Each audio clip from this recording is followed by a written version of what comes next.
Let's say you're processing your invoices and you'd like to have some correspondence with the customer about that particular invoice. Let's say the customer writes a message saying that, hey, I want a different address on the invoice for accounting purposes at the office or something like that.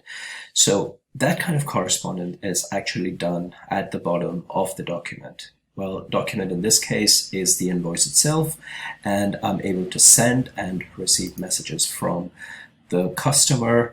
In this case, just write some free text and just send it away.